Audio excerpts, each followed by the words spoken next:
Welcome to another Figuring Out Japan video. We sell all the coolest Japanese collectibles and figurines straight out of Japan, and you can find out more details about us in the description of this video, including our Facebook page and our online store, including where you can buy this figure, which is the Super Saiyan Trunks Banpresto World Figure Colosseum. It's quite a mouthful. BWFC is what it's kind of colloquially known as, actually officially known as now. So firstly, if you have pre-ordered this from us, it's already in the mail to you, and I promise you it is worth the wait. It's an amazing figure. So firstly, what is BWFC? It is a new line that Banpresto have introduced, and it's basically replacing the old S-Cultures series, which had been going for Dragon Ball. We had 7 years or 7 series, and for One Piece we had 6. So I guess they felt the need to introduce a new line. Now, even though it's called World because half of the sculptors are non-Japanese. It's, I believe, the first time Banpresto have used non-Japanese sculptors. But they're still exclusively released in Japan. You can see 2 versions. There's the black and white version as well. But yeah, so the Dragon Ball line has 6 figures, as does the One Piece. So for Dragon Ball, we've got Super Saiyan Goku and Super Saiyan Trunks, which have been released as of the time of this video. Still to come is Frieza, Cell, First Form Frieza, Perfect Cell, Wukong Goku from Journey to the West, which of course Dragon Ball is loosely based off, and also the last one is Super Saiyan Trunks from Dragon Ball Super. For One Piece, we have Zoro, which is actually the winning sculpt, as was Super Saiyan Trunks. Shanks, which I'll show you the box in a moment. And then still to come, we have Dracula, Mihawk, Luffy, Shirahoshi, and Nami. So they are the first ones to come out. Now, the box actually says 2017. That's because it was all announced and done in 2017. But in fact, all of the figures are actually coming out in 2018. Now, I know it's not that exciting just looking at boxes, but I thought I'd quickly show you. One thing I do want to point out is that these boxes are actually really large. I'll just show the top as well, because it actually has the globe. So they're actually inverses. Oh, it depends which side you look at, but yeah, you can see that the Zoro, actually has the red on the top, which is the opposite to the Shanks. Anyway, so if I just show a standard size box, you can just see the difference, hopefully. So I'm lining them up now on the right, and you can just see how much bigger they are. So it's quite a big difference. The Dragon Ball ones are a bit smaller, but so that's compared to the new One Piece line, but they're still quite a bit bigger than the standard figures. So they are pretty big boxes, and if I compare it to the original S-Cultures, they are actually just slightly smaller, so same height, but a little bit shorter. So anyway, let's have a look at the other thing I wanted to point out with the boxes is the design does actually briefly copy the original S-Cultures, which of course comes from the series itself, from the original World Tournament. But let's have a look at the figure itself, and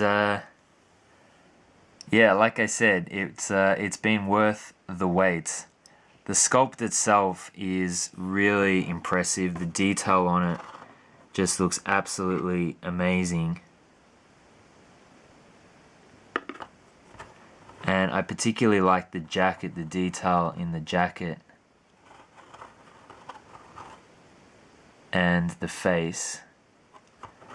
and even, you know, the denim of his jacket just looks really impressive. The cord or the strap for the scabbard of the sword.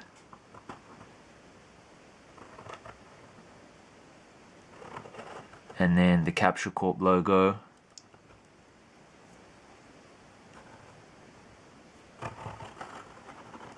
It's just really impressive, and the coloring, I really like the coloring as well.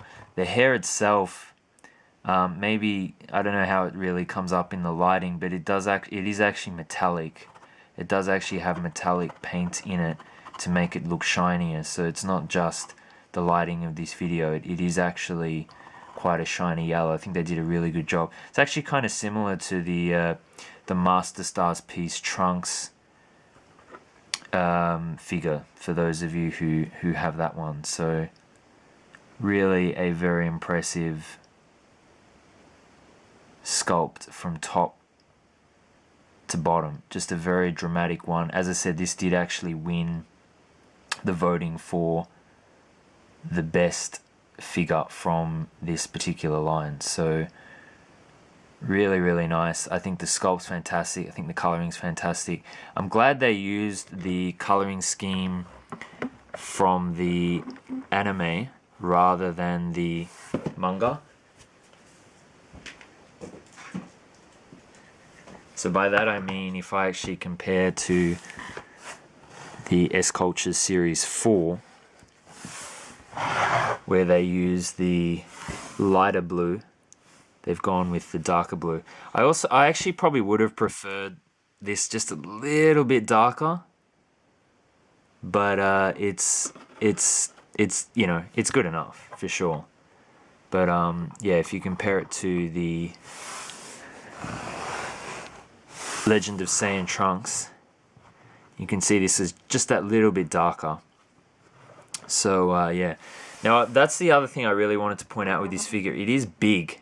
It's really big. I mean, obviously it's suspended very high off the air, but even if you compare it to the S-Culture Series 4 Trunks, if I even just hold this up a bit, you can just see visually just how much bigger it is. And that surprised me. I didn't originally think it was going to be so large. So, you know, even if I compare it to some other really big figures, you can just see that it really does match the size of even some of the largest. His hairs, that's okay. So just for some other comparisons, there's Purunga. So he's actually a bit taller even than Purunga. So big figure.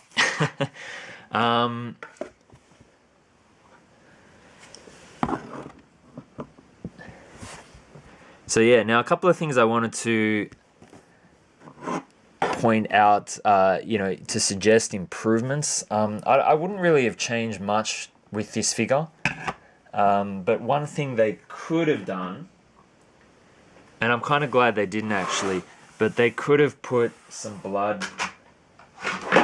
Whoops. They could have put some blood in the knees, because obviously the you know, they're all torn. So that's something they could have done, but Banpresto usually doesn't do it very well. So this figure actually is a repaint of mine, so that's why the blood and stuff looks a bit more realistic. But I think when you're mass producing figures, it's very hard to show that kind of detail. It's usually, if I just sort of zoom in on this, if it's gonna go into focus, it just, yeah, it's a bit hard to see, but it's very systematic whenever they show blood. The lines are just a little bit too straight sometimes. So, I mean, that's okay, because it's a repaint, but I think for standard figures, for example, maybe the S-Culture's 5 Goku just looks a little bit systematic. So I'm kind of glad they didn't do that, because Banpresto doesn't tend to do blood very well. One thing, though, that they did make a mistake on is the belt actually should have, this part should be red. And if you actually look at the other Trunks figures, you'll see that it clearly does have a red spot there on the belt. So the mold's there. So either they just forgot to do it, or I don't know. Another interesting thing I noticed is, and I don't know how well this is going to come up. Yeah, you can't really see it. But on the base, it actually has this printed on it from the crown all the way down to the bottom. Now, on here, it has a globe that says 2017. Now, these figures are all released in 2018, but 2017 was the year that they were all announced, and you know, they were voted for and everything. So it probably would have made more sense they had 2018. But I noticed on this, it actually has 2011 printed on the base. Definitely says 2011, at least on this one. So I'm interested, other people who have other figures from this line, or even other Trunks figures, does it say 2011 or 2017? I'm pretty sure Banpresto actually made a mistake. My only other theory is that S Cultures did actually start in 2011 with this Vegeta. But technically this isn't the S Cultures line, so I don't know why they would have done that. So who knows, maybe just a certain run of them had 2011. I know with some Pokemon cards, a lot of the error cards are actually a lot rarer and expensive because of that. The only other thing I would have improved with this figure is he does shake quite a bit. It's, you know, it's not going to fall. It was actually quite difficult to force this in there. It's a very tight fit, so he's not going to fall. But it's only one base that holds the whole thing, and because this rod is so thin and so tall, because of basic physics, you know, you only need a little bit of torque here and the whole thing's going to move. And his center of gravity is actually over to this side as well, because even though both legs are here, because this comes out further, the center of mass, the center of gravity moves over to the left. So it does actually kind of, I mean, it doesn't really slant, but it does have a tendency to just go over that little bit, because, you know, you got the sword, you got both hands on this side. And so what I wish they did was they made, because even though the S Cultures 4 is so much smaller, the base is actually bigger. So I wish that they actually made the base bigger and then had this base thicker, and actually maybe curve it and have it, you know, coming like down like this.